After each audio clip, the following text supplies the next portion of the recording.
اس کتاب کا عنوان ہی کتاب التوحید ہے، اور اس سے پہلے جو ابواب گزر چکے اس میں بھی توحید سے متعلق بہت سی باتیں بیان کی گئی۔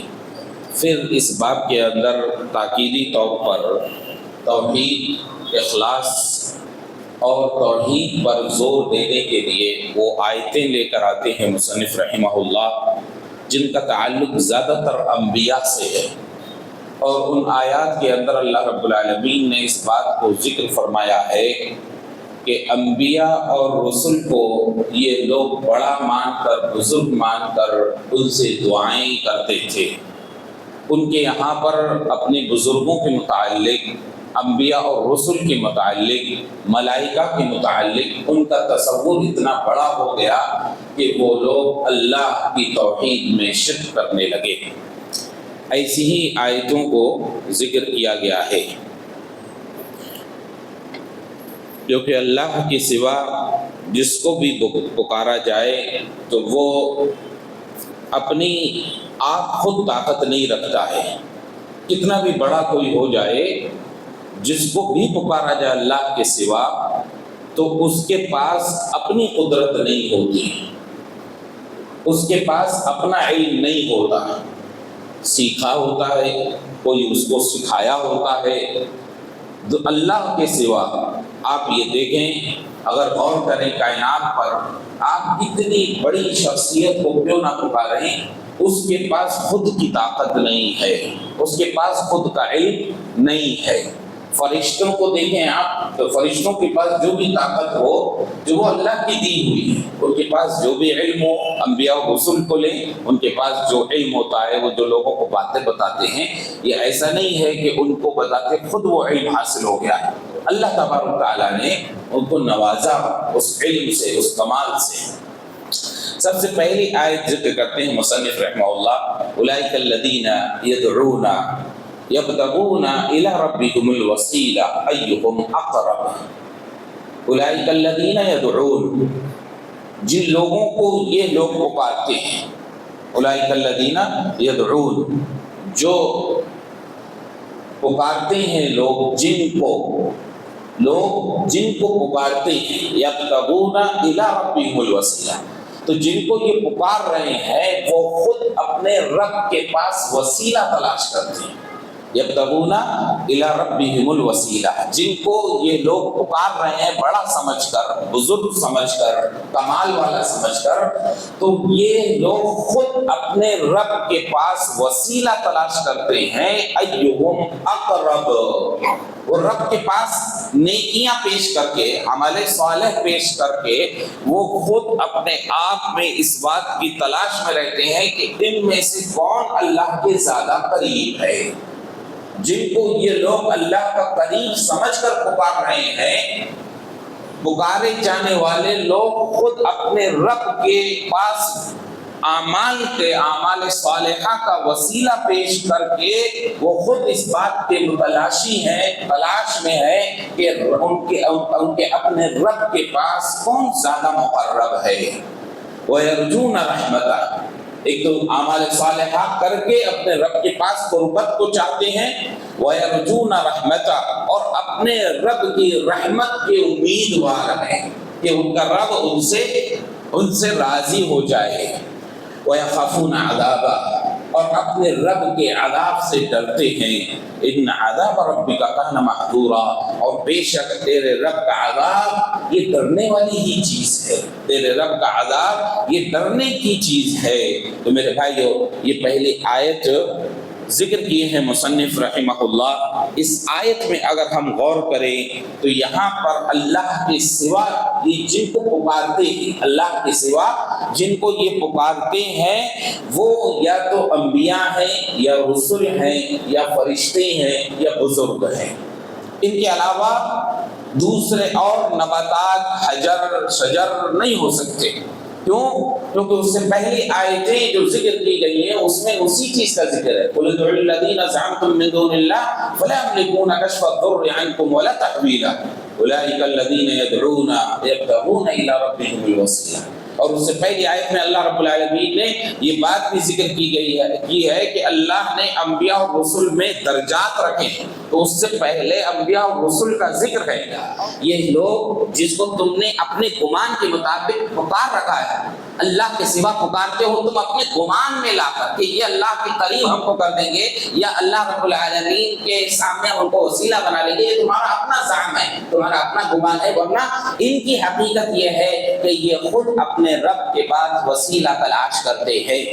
امام ابن قیم رحمہ اللہ کہتے ہیں فی هذه الآیہ ذکر المقامات الثلاث، 3 مقام یہاں پر ذکر کیے ہیں۔ پہلا ہے الحب، پہلی چیز ہے محبت کہا وہو ابتغاء القرب والتوسل الیہ بالاعمال الصالحہ، کہ وہ چاہتے ہیں کہ اللہ کے مقرب ہو جائیں، اللہ کے محبوب ہو جائیں، کس طریقے سے؟ اعمال صالحہ پیش کر کے۔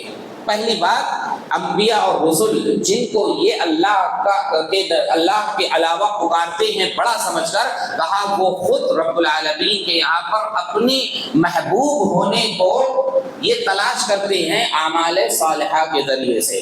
اور دوسری چیز والرجا، امید، ویرجو رحمتہ، اللہ رب العالمین کی رحمت کے امید رکھتے ہیں، یہ اللہ کی رحمت کے امیدوار ہیں، یہ دل میں ان کے یہ عقیدہ ہے کہ رب العالمین رحمت اگر کسی کی کام آ سکتی ہے، مہربانی، تو وہ کون ہے؟ وہ اللہ رب العالمین۔ ویرجو رحمتہ، اس کی رحمت کو تلاش کرتے ہیں، امید رکھتے ہیں۔ ویخافون عذابہ، صرف رحمت اور اس کے رحیم اور کریم ہونے کی صفت پر ہی نہیں، کیونکہ اگر صرف یہی مان لیا جائے تو پھر انسان کیا ہے؟ اعمال سے بھی دور ہوتا ہے اور پھر بے خوف ہو جاتا ہے۔ وَيَخَافُونَ عَذَابَهُ، اللہ رب العالمین کے عذاب کا بھی خوف رکھتے ہیں۔ جہاں امید رکھتے ہیں اس کی رحمت کی، وہیں اس کے خوف اور اس کے عذاب کا ڈر بھی رکھتے ہیں۔ اور اللہ نے خود کہا کہ اللہ رب العالمین کا عذاب ہی ایسی چیز ہے، اس سے دنیا میں کوئی بے خوف نہیں ہو سکتا۔ انبیاء اور رسل بھی اس سے بے خوف نہیں ہو سکتے، تو ان کے بعد درجے کے گئے گزرے لوگ، پلید گندگی میں پلنے والے لوگ، وہ لوگ کیا یہ سب لوگوں کو بتاتے ہیں کہ بس ہمارے مرید بن جاؤ، جو چاہو ہوگا۔ آپ دیکھیں اللہ رب العالمین نے اس آیت میں، قرآن کی اس آیت میں بالکل واضح کیا کہ یہ انبیاء اور رسل، مقرب بندے، فرشتے، یہ سب اللہ رب العالمین کے عذاب سے ڈرتے ہیں، اس کی رحمت کی امید رکھتے ہیں، اعمال کا وسیلہ پیش کرتے ہیں، اور پھر یہ بے خوف زندگی نہیں گزارتے۔ میرے بھائیو، مسلمانوں، تمام امت مسلمہ کو اسی طرح سے بدعقیدگی میں ڈھکیل دیا گیا ہے، اور اسی لیے بار بار یہ بات کہی جاتی ہے کہ اپنے عقیدے کو پڑھو اور اسلام کو جانو، توحید کو جانو۔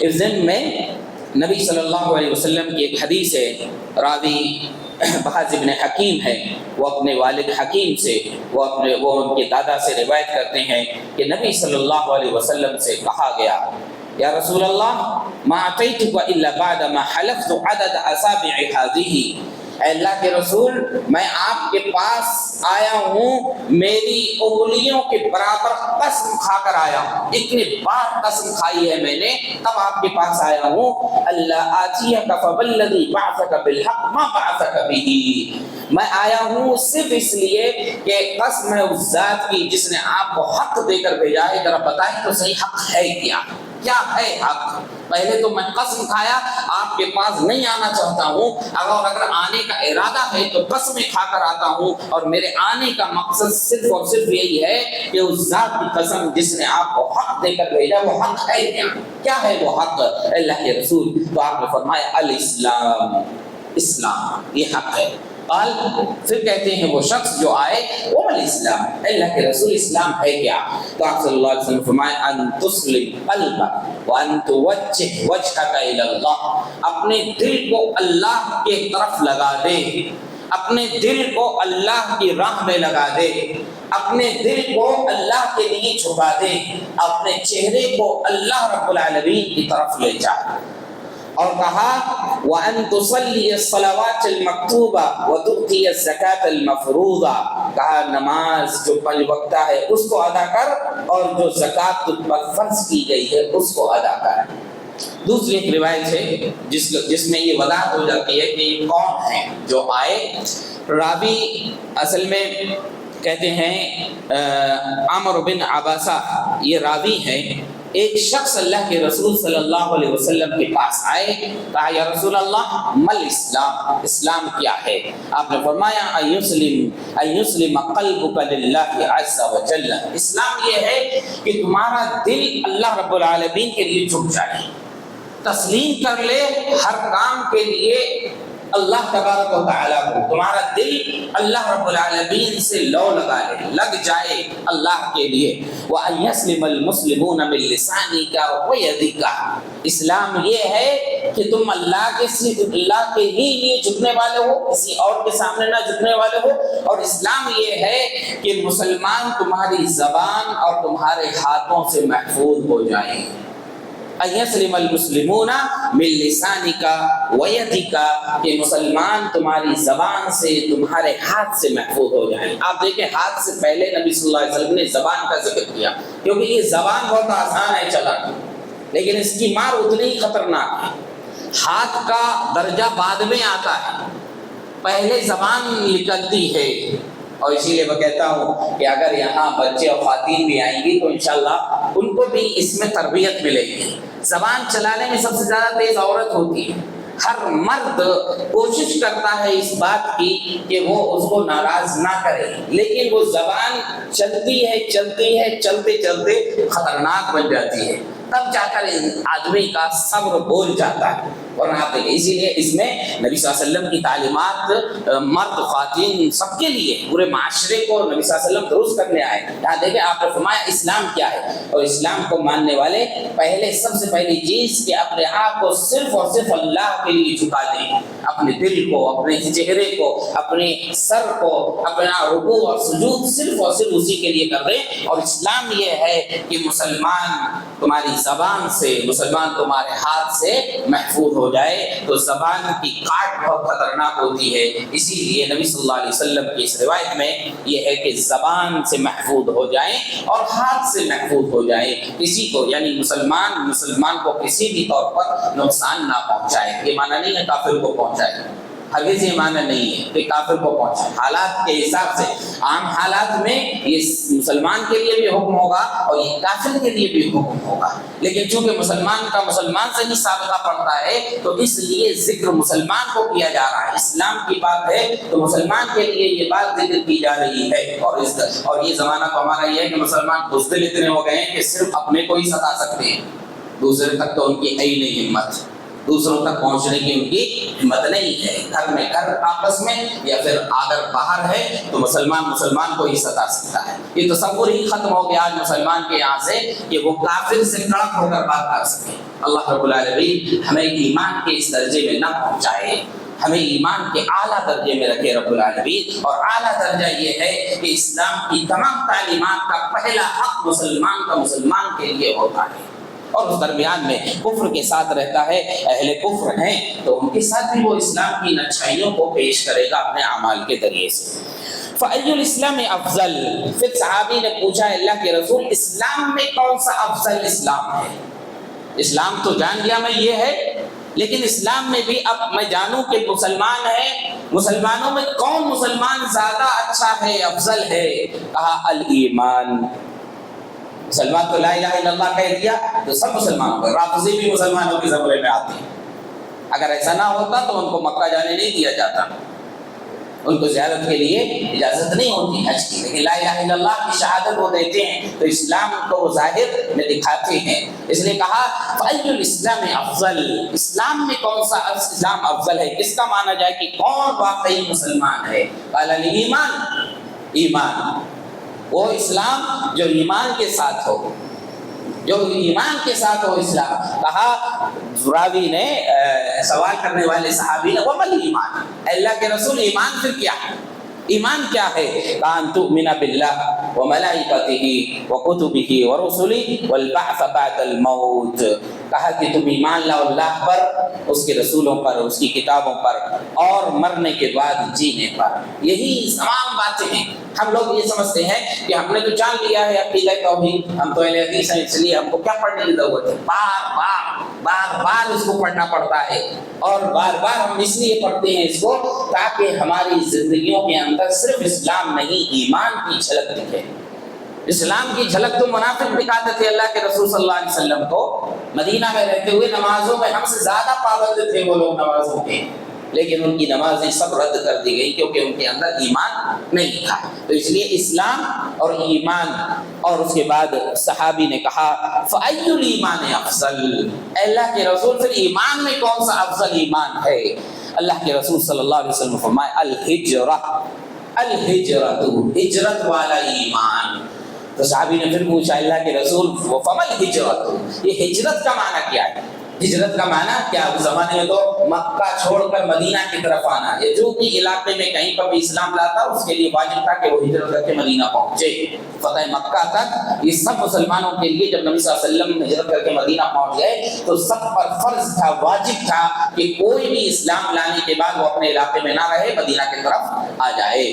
تو اب جب یہ کہا کہ صحابی نے پوچھا ایمان، پھر ایمان میں افضل کیا ہے؟ تو آپ نے فرمایا ہجرت۔ تو صحابی نے پھر پوچھا ہجرت کا کیا معنی ہے اللہ کے رسول؟ ہجرت کیا ہے؟ قال تہجر السوء، ہجرت کا معنی یہاں مکہ چھوڑ کے مدینہ آنا نہیں ہے، ہجرت کا معنی یہ ہے کہ تم اپنے آپ کو برائی سے دور کر دو، برائی کو چھوڑ دو۔ یہ ہے ایمان کا افضل درجہ کہ تم برائی کے قریب نہ جاؤ، ہر اعتبار سے اپنے آپ کو برائی سے دور کر لو، ہجرت کر لو۔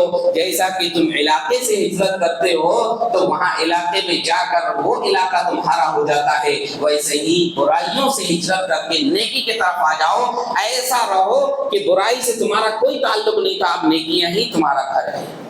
یہ ہے معنی کہ ایمان میں افضل اسلام، اسلام میں افضل ایمان، ایمان میں افضل کہ تم برائیوں کو چھوڑ دو۔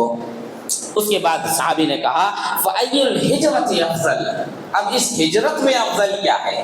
اس ہجرت میں افضل کیا ہے؟ قال الجہاد، کہا جہاد۔ جہاد جب یہ لفظ آتا ہے تو ہم وطن، ہمارے وطن میں رہنے والے لوگ اس لفظ کے متعلق دنیا میں اس لفظ کو سب سے زیادہ بدنام کیا گیا ہے۔ اب صحابی نے پوچھا کہ جب ہجرت میں افضل جہاد، قال وما الجہاد، جہاد کیا ہے؟ تو آپ صلی اللہ علیہ وسلم فرمان تقاتل الکفار اذا لقیتهم، کہ تم کفار سے جنگ کرو جب تم ان سے ملاقات کرو، ان سے ملاقات کرو، یعنی اس کی دکان پہ گئے ہو سامان خریدنے، کافر ہے تو اس سے ملاقات ہو گئی، اس سے قتال کر دو۔ یہ معنی ہے جہاد کا؟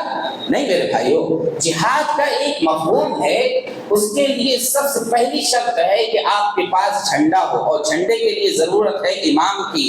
امام کا ہونا معنی یہ ہے کہ اس کے اندر وہ شروط ہوں جو کہ قیادت کر سکے۔ آپ اسی لیے دیکھو نبی صلی اللہ علیہ وسلم مکہ میں ہیں، ٹھیک ہے، مکہ سے آپ نے حبشہ کی طرف ہجرت کرنے کو مسلمانوں کو کہا، مسلمان ہجرت کر کے گئے حبشہ میں، امن و سکون سے رہے۔ اللہ مکہ سے آ کر ان لوگوں نے پھر چھیڑ چھاڑ کی، مسلمان اپنی زندگی جی رہے تھے کیونکہ وہ امن لیے تھے وہاں پر۔ مسلمانوں نے وہاں پر دعوت و تبلیغ بھی نہیں کی، صرف وہ امن کے لیے آئے تھے، وہ اپنی زندگی گزار رہے تھے۔ مکہ سے آئے لوگ، انہوں نے چھیڑ چھاڑ کی دربار میں آ کے حبشہ کے، تو پھر حضرت جعفر نے اپنے عقیدے کو بیان کیا، اپنے مقصد کو پھر بیان کیا، لیکن وہ وہاں رہتے رہے۔ یہ ہجرت مکہ سے مدینہ کی طرف ہوئی، رسول اللہ صلی اللہ علیہ وسلم قائد اعظم ہیں، قیادت کر رہے ہیں، اب مسلمانوں کا وہاں اجتماع ہو رہا ہے، رسول اللہ صلی اللہ علیہ وسلم خود موجود ہیں، وہاں پر تمام اسباب اکٹھے کیے جا رہے ہیں جو دنیا کے طاقتور ملک اور حکومت کرتی ہے، قائد کرتا ہے، وہ ساری چیزیں رسول اللہ صلی اللہ علیہ وسلم کر رہے ہیں۔ اس کے بعد یہ ساری چیزیں ہوتی ہیں جہاد وغیرہ کا ہو، یہ نہیں ہے کہ ہم میں کا کوئی بھی پروفیسر اٹھے اور ٹائی بیلٹ لگا کر آ کر کہے کہ آئیے ہم پر بیعت کریے۔ یہ آپ کو معلوم جماعت المسلمین بنی ہے، بی ایس سی مسعود کر کے لکھتا تھا، اس گدھے کو اتنا میں وہ اپنا ٹائٹل اس کا بی ایس سی ہی رہا ہے۔ کیا مسلمانوں کی امامت کے لیے یہ ٹائٹل کی ضرورت ہے کہ آپ ایم اے ہیں، بی ایس سی ہیں، فلاں ہیں فلاں ہیں؟ مسلمانوں کی قیادت کرنے والا جو قائد ہوگا اس کی پہچان تقوی کی بنیاد پر ہوگی، اس کی پہچان علم کی بنیاد پر ہوگی۔ اس لیے لوگ اس لفظ کی بنیاد پر ہم کو گمراہ کرتے ہیں اور ہم خود بھی گمراہ ہو جاتے ہیں۔ تو اللہ کے رسول صلی اللہ علیہ وسلم کی صحیح حدیث ہے، پوچھا گیا ہجرت میں افضل کیا ہے؟ آپ نے کہا جہاد، اور کہا جہاد میں افضل کیا ہے؟ کہ تم کافر سے ملو اور اس سے ملاقات ہو، تم اس سے قتال کرو۔ جنگ کی حالات ہیں، اب جنگ ہے، آپ کے پاس امام ہے، آپ کے پاس اس امام کا جھنڈا ہے، اس ایسا مشکوک اور وہ نہیں ہے کہ شبہ والا امام ہو، پتہ ہی نہیں لگ رہا ہے کہ پتہ نہیں رافضیوں سے خود آ گیا ہے ہمارے درمیان میں، اس کا کچھ پتہ ہی نہیں ہے کہ نسب نامہ کیا ہے، پتہ ہی نہیں ہے کہاں سے آیا ہے، کس طرح سے آیا ہے، اور اس ملک میں آیا ہے جس ملک میں ہمارا عہد ہے کہ ہم تمہارے ساتھ امن و امان کے ساتھ رہیں گے، یہ کس کا ہے ہم کو بھی نہیں معلوم، خود دشمن کے آدمی ہے یا ہم نے کہا ہے ہم کو بھی نہیں معلوم۔ ایسے آدمی کے ساتھ جہاد نہیں ہوتا ہے، وہ کھلے طور پر واضح ہو کہ یہ مسلمانوں کا امام ہے، قائد ہے، کچھ سال غائب رہا مسلمانوں میں سے، کہاں گیا کیا کیا نہیں معلوم، اس کے بارے میں کوئی پتہ نہیں ہے کہ کچھ سال جو وہ گم رہا وہ کہاں گیا، کیا سیکھ کے آیا، اس کا یہ طرف سے آیا، کچھ نہیں معلوم ہے ہم کو۔ اس لیے مسلمان اور نوجوان ساتھیوں، اس لفظ کے ذریعے سے ہم کو دو طرح سے ڈرایا گیا، ایک تو دشمن نے ڈرایا، دوسرا اپنوں نے ڈرایا۔ اس لیے ہمیں یہ اسلام کے کھلے احکام ہیں، اس کے ہر کسی کو اجازت نہیں ہے کہ کوئی بھی آدمی آئے اور وہ لوگوں سے کہے میرے ہاتھ پر آ کر بیعت کرو اور ہم جہاد کے لیے اکٹھا ہو رہے ہیں، نہیں۔ یہ جو حدیثیں ہوتی ہیں اس کے اندر کہا جاتا ہے کہ کفار سے ملو اور ملاقات کرو، قتال کرو۔ یہ حکم ہے کہ جب کسی تمہارے لیے قائد متعین ہو گیا، امام متعین ہو گیا، اس کی امامت، قیادت، اس کا جھنڈا کچھ بھی مشکوک نہیں ہے، اس کا ملک ہے، اس کی فوج ہے، اور اس کے ساتھ تم جہاد کر رہے ہو، اب جب میدان جنگ میں آ گئے ہو، اب وہاں سے تمہارے قدم نہیں ٹکمگانے پائیں۔ یہ ہے، یہ مفہوم ہے اس حدیث کا کہ یہ جہاد افضل جہاد ہے کہ جب کفار پوری طاقت کے ساتھ ہو، اس کے پاس اسباب کا انبار ہے، وہ ساری طاقت لے کر کھڑا ہوا ہے، تمہارے پاس اسباب بھی کم ہے، تمہارے پاس اشخاص بھی کم ہے، لیکن اس کے باوجود تم قدم جما کر اللہ کے لیے کھڑے ہوئے۔ یہ ہے اس کا مفہوم۔ یہ نہیں ہے کہ عام زندگی میں کہ تم روڈ پر کسی کو چھپ کر دکان میں، کسی کو کسی کے گھر میں، اور کسی کے علاقے میں کہیں پر پبلک اسپاٹ پر جا کر تم جا کر بم رکھ دو اور بلاسٹ کر دو، اپنے آپ کو بھی ہلاک کرو، لوگوں کو برباد کرو۔ یہ دہشت گردی ہے، یہ جہاد نہیں ہے۔ قال فأي الجہاد افضل، تو کہا پھر جہاد میں افضل کیا ہے، جہاد میں افضل کیا ہے؟ کہا کہ من عقر جوادہ وأحرق دمہ، اس سے بہتر کیا ہوگا؟ آدمی لڑا، اللہ کے لیے لڑا، اعلاء کلمت اللہ۔ دنیا میں ابھی جنگیں اعلاء کلمت اللہ کے لیے نہیں ہوتی ہیں، ہر ملک اپنے ملک کو بچانا چاہتا ہے، ہر ملک کو اپنی قوم کے جھنڈے کو رکھنا چاہتا ہے۔ آدمی وہ کون ہے؟ لفظ بولتے ہیں، اب یہ پاکستانی بنا لا الہ الا اللہ، پاکستان کا مطلب لا الہ الا اللہ، کون کہہ سکتا ہے کہ وہاں لا الہ الا اللہ کی بلندی ہے؟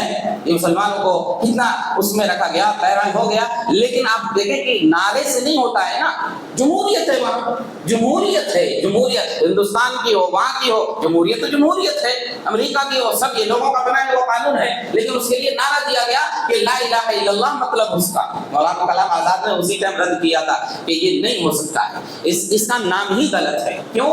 کیونکہ ہندوستان، یہ متحدہ ہندوستان، اس سے ایک ٹکڑا الگ کر کے پاکستان، یہ جو ٹکڑا بچا وہ ناپاک ہوا، یہ پاک اور یہ ناپاک کا حدیث میں آیا ہے وَجُعِلَتْ لِيَ الْأَرْضُ مَسْجِدًا وَطَهُورًا، ساری زمین میرے لیے سجدے کی جگہ اور پاکی کی جگہ بنا دی گئی ہے، تم کیسے کرتے ہو یہ بانٹتے ہو حصے کو، یہ پاک اور یہ ناپاک کیسے ہو سکتا ہے؟ میرے بھائی مسلمانوں، اس لیے جہاد کے نام پر یاد رکھو، جہاد کا مطلب یہ ہے کہ اللہ کے دین کی سربلندی، اور دین کی سربلندی وہی شخص کہہ سکتا ہے جو اس لائق ہو، جس کی زندگی میں علم ہو، تقویٰ ہو، حکمت ہو، سمجھداری ہو۔ یہ نہ ہو کہ جذباتیت ہو کہ کہیں پر بھی کسی طرح کا نعرہ لگا دیا جائے، نعروں سے زندگی میں فلاح نہیں آتی ہے۔ اس لیے جہاد میں افضل کیا ہے؟ من عقر جوادہ وأحرق دمہ، کہا کہ جس کا گھوڑا مار دیا جائے، جس کا خون بہا دیا جائے، جو نکلا اللہ کے کلمے کو بلند کرنے کے لیے، اب وہ نہ اپنا مال لے کر لوٹا، نہ اپنا جسم لے کر لوٹا، سب کا سب اللہ کی راہ میں خرچ کر کے آ گیا، یہی افضل جہاد ہے۔ قال رسول اللہ صلی اللہ علیہ وسلم ثم عملان هما افضل الاعمال الا من عمل بمثل ما، کا دو عمل اس سے افضل اور ہیں، الا یہ کہ انہی کے جیسا کوئی عمل کر لے۔ دو عمل کیا ہے؟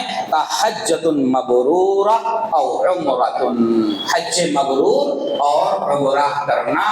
کہا عام حالات ہیں، مسلمانوں کے لیے ایسے حالات نہیں ہیں جو جنگی ہیں، ایک عام زندگی ہے، اس میں حج مبرور آدمی کر لے۔ حج مبرور ایسا حج جس میں آدمی گیا لہو لعب نہیں کیا، کسی قسم کا فسق و فجور اس نے نہیں کیا، صرف اللہ کے لیے کیا، زیارت کیا، اللہ سے دعائیں کیا، اللہ رب العالمین کے سامنے گڑ گڑایا، مشعر پر جا کر جو ارکان تھے ان کو ادا کیا، اور اس کے بعد لوٹ آیا بالکل عبادتیں کرتا ہوا پاک و صاف ہو کر، جیسے کہ اس کی ماں نے اس کو جنا تھا، یعنی جس وقت وہ پیدا ہوا کسی قسم کا گناہ سے وہ لطمت نہیں تھا، ویسے ہی حج مبرور کر کے آدمی لوٹتا ہے یا عمرہ کر کے لوٹتا ہے۔ کہا یہ عام حالات میں عام مسلمانوں کے لیے یہی ہے کہ وہ کوشش کرے کہ اللہ نے ان کو نوازا ہے تو وہ حج مبرور کریں، عمرہ ادا کریں۔ میرے بھائیو، اب بہت سے ہمارے تحریکی ذہنیت رکھنے والے لوگ کہتے ہیں یہ سب چیزوں پر آپ لوگوں کو زیادہ ابھارتے، تو کیا عام آدمی کو صرف جہاد پر ابھارا جائے؟ ایک عام آدمی کی زندگی کے لیے کیا ہے؟ یہی چیزیں ہیں کہ عام زندگی جو جی رہا ہے، لیکن جو موقع ہوگا اس طرح کا، جو جنگی حالات ہوں گے جن کے لیے ہوں گے، جس علاقے کے لیے ہوں گے، وہ اپنے آپ کو اس طرح سے بنا کر رکھے۔ میرے بھائیو، یہ بات تھا کہ توحید کی تفسیر اور لا الہ الا اللہ کی شہادت کا بیان، اس کی تفسیر۔ اس حدیث کے اندر کیا معلوم ہوا ہم کو؟ لا الہ الا اللہ کہنا اور ساتھ ہی ساتھ توحید ہونا چاہیے، ایمان ہونا چاہیے۔ جب آپ کے اندر پختہ ایمان ہوگا، وہ ایمان جو نہ آپ کی فکر میں کسی کے متعلق شرک آ سکتا ہے، نہ آپ کے عمل کے ذریعے شرک آ سکتا ہے، نہ آپ کی بات کے ذریعے یہ شرک آ سکتا ہے، تب آپ سمجھ لیجئے کہ صحیح معنی میں آپ لا الہ الا اللہ کی شہادت دینے والے ہیں اور آپ توحید پر قائم ہیں۔ اس لیے حدیث کے اندر کہ ایک بات شروع ہوئی کہ آپ کا دل، آپ کا ذہن، آپ کی فکر یہ سب اللہ کے لیے جھکنے والی ہو، اللہ کی توحید کے لیے مر مٹنے والی ہو، آپ کے اعمال سے یہ ظاہر ہو کہ آپ مسلمان ہیں، آپ کا نرم پہلو مسلمانوں کے لیے ہونا چاہیے، آپ کی زبان، آپ کے ہاتھ سے کسی مسلمان کو کوئی تکلیف نہیں پہنچنا چاہیے۔ اور بڑے امور جب آ جائیں، ایسے حالات آ جائیں جس وقت آپ کو اپنے ایمان کا پورا ثبوت دینا ہے، کفار سے مقابلہ ہو، اس وقت آپ کے قدم جمے رہنا چاہیے اس جگہ پر اور اس مقام پر۔ اس کے بعد ایک روایت اور آتی ہے، اس روایت کے اندر وضاحت ہوتی ہے توحید کی کہ کس طرح سے توحید کامل کا ہم توحید پر ہونے کا دعویٰ کرتے ہیں، وہ توحید کیا چاہتی ہے ہم سے۔ اللہ کے رسول صلی اللہ علیہ وسلم نے ایک روایت میں فرمایا، سلسلہ صحیحہ میں امام البانی نے اس کو ذکر کیا ہے، آپ نے فرمایا ان للاسلام سون و منارا کمنار الطریق، اسلام کی کچھ نشان ہے، علامتیں ہیں۔ اصل میں سون کہتے ہیں سوتن، وہ پتھر جو دیکھتے ہیں نا روڈ کے کنارے ہوتا ہے اور وہ آگے تک راہ بتاتا ہے، اس کو کسی پہ لکھا ہوتا ہے کلومیٹر اتنا ہے، کسی پر نشان لگا ہوتا ہے، تو اس کو عربی میں سوتن کہتے ہیں۔ سون اس کی جمع ہے، یعنی دنیا میں ہم جب راستوں پر چلتے ہیں تو راستوں کے کنارے کچھ کھمبے یا کچھ پتھر کاٹ دیے جاتے ہیں جو آگے کی راستے کی رہنمائی کرتے ہیں آپ کو کہ آپ کدھر جانا ہے، وہ آپ کو بتاتے ہیں۔ تو کہا اسلام کے بھی ایسے بہت سے منارے، بہت سے نشان پتھر کی طرح، راستوں میں جو پتھر لگائے جاتے ہیں اس کی طرح اسلام کے بھی بہت سے نشان ہیں، بہت سی علامتیں ہیں۔ وہ کیا ہیں؟ منہا کیا ہے؟ ان تؤمن باللہ ولا تشرک بہ شیئا، کہ تم اللہ پر ایمان لاؤ، اس کے ساتھ کسی کو شریک نہ کرو۔ دیکھو عنوان کیا قائم کیا گیا ہے، باب کیا ہے کہ توحید کی تفسیر، شہادت لا الہ الا اللہ کی تفسیر۔ تو یہ ساری باتیں اسی ضمن میں بیان کی جا رہی ہیں کہ کبھی کبھی ہم یہ سمجھتے ہیں کہ ہم نے لا الہ الا اللہ کہہ دیا بس چھٹی، اب جو چاہیں وہ کریں، ہم اہل حدیث ہو گئے، بس جو چاہیں وہ کریں، اب سینے پر وہ ہاتھ باندھ رہے ہیں، آمین زور سے کہہ رہے ہیں، اب جو چاہیں وہ کریں۔ نہیں، اس کو سمجھنے ضروری ہے کہ ہم جو کہتے ہیں ہم توحید پر ہیں، عقیدے پر ہیں، تو توحید اور عقیدے کے اندر یہ ساری چیزیں آتی ہیں۔ کیا کہا اللہ کے رسول صلی اللہ علیہ وسلم نے؟ اسلام کے کچھ نشان ہیں، علامتیں ہیں، جیسے راستے میں وہ علامتیں بتاتی ہیں کہ یہ راستہ جا رہا ہے ادھر فلاں شہر کو، ویسے ہی اسلام کے نشان کیا ہے؟ سب سے پہلی علامت اور نشان شان کیا ہے؟ ان تؤمن باللہ ولا تشرک بہ شیئا، کہ تم اللہ پر ایمان رکھو، اس کے ساتھ کسی کو شریک نہ کرو۔ یہاں پر دیکھیں اوپر جو آیت ذکر کی گئی ہے اسی کی یہ تفسیر ہوتی چلی جا رہی ہے کہ جو تصور بزرگ سمجھ کر، فرشتے کو بڑا مان کر، نبی اور رسول کو بڑا مان کر، ولی کو مان کر، مرشد کو مان کر جو وہ لوگ کرتے تھے کہ ان کو پکارتے تھے اللہ کے سوا، اللہ تبارک و تعالی نے ان کی حیثیت بیان کر دی کہ وہ خود رب کے پاس اپنے مقام کو تلاش کرتے ہیں، اس کی رحمت کی امید رکھتے ہیں، اس کے عذاب سے ڈرتے ہیں، اور دنیا میں کوئی عقل مند ایمان والا ایسا نہیں ہو سکتا کہ رب کے عذاب سے بے خوف ہو جائے۔ تو اللہ کے رسول صلی اللہ علیہ وسلم مسلمانوں کو اپنی حدیث کے ذریعے سے اس کی تعلیم دے کر گئے ہیں کہ اگر تم سمجھنا چاہتے ہو اپنے آپ کو تو اللہ پر ایمان رکھو، اس کے ساتھ کسی کو شریک نہ کرو۔ وَإِقَامُ الصَّلَاةِ وَإِيتَاءُ الزَّكَاةِ وَصَوْمَ رَمَضَانَ وَحَجُّ الْبَيْتِ وَالْأَمْرُ بِالْمَعْرُوفِ وَالنَّهْيُ عَنِ الْمُنكَرِ۔ کہا یہ ہے کہ تم جو اپنے آپ کو ایمان کہتے ہو، ہم نے لا الہ الا اللہ کہا، اشہد ان لا الہ الا اللہ کہا، واشہد ان محمد رسول اللہ کہا، اس کا مفہوم یہ ہوتا ہے کہ تم نماز قائم کرو، تم زکوٰۃ ادا کرو، رمضان کے روزے رکھو، اللہ نے طاقت دی ہے تو بیت اللہ کی زیارت کرو، امر بالمعروف نہی عن المنکر، جو برائی دیکھو اس سے روکو اور اچھائی کا حکم دو، وان تسلم علی اہلک اذا دخلت علیہم، جب تم گھر میں داخل ہو تو اپنے گھر والوں کو سلام کرو۔ ہمارے یہاں یہ بھی تکلف ہوتا ہے، اپنے گھر میں سلام کرنے میں شرم آتی ہے، اپنے ان کو کیا کریں تو دوسروں کو۔ دیکھیے تعلیم اور تربیت نہیں ہونے کی وجہ سے سب سے زیادہ تو مستحق آپ کے دعا کے یہی لوگ ہیں، آپ ان سے بچا کر دوسروں کو دعائیں دیتے ہو۔ اللہ کے رسول صلی اللہ علیہ وسلم کی حدیث وَأَن تُسَلِّمَ إِذَا دَخَلْتَ عَلَيْهِمْ وَأَن تُسَلِّمَ عَلَىٰ أَهْلِكَ، اپنے گھر والوں کو سلام کہا کرو جب تم گھر میں داخل ہو۔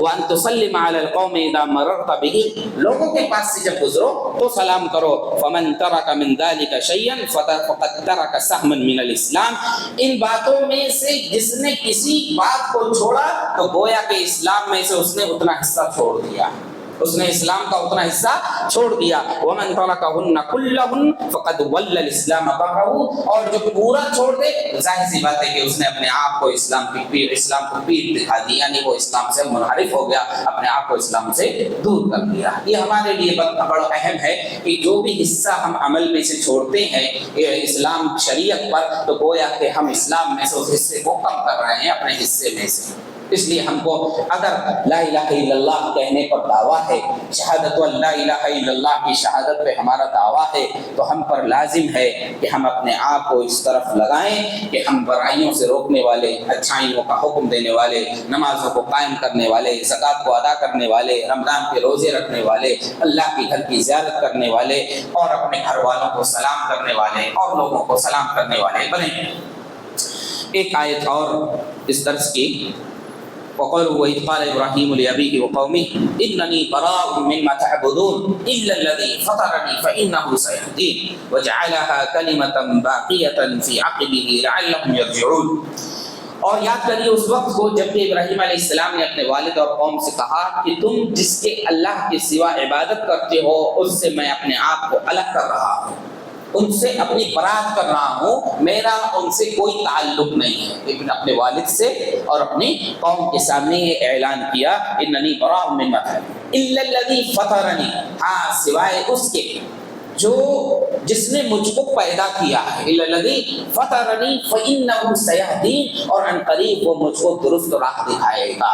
تو اس آیت کے اندر آپ دیکھیں ابراہیم علیہ السلام نے لا الہ الا اللہ کو دو ٹوک الفاظ میں کہا کہ جن کی تم عبادت کرتے ہو ان سے میں اپنے آپ کو الگ کر رہا ہوں، وہ ان سے میرا کوئی تعلق نہیں، میرا ان سے کوئی تعلق نہیں، چاہے وہ باپ ہو، چاہے وہ قوم میں سے کوئی بھی شخص ہو، قوم کا سردار ہو یا ننہال ہو یا ددھیال ہو، کوئی بھی ہو۔ اننی براء مما تعبدون الا الذی فطرنی فانہ سیہدین، تم سے بھی کوئی تعلق نہیں میرا، اور تمہارے معبودان باطلہ سے بھی کوئی تعلق نہیں۔ ہاں میرا تعلق اگر ہے تو اس ذات سے ہے جس نے مجھ کو پیدا کیا ہے، اور وہی ذات مجھ کو درست راستہ دکھائے گی اور مجھ کو اس پر جمع کر رکھے گی۔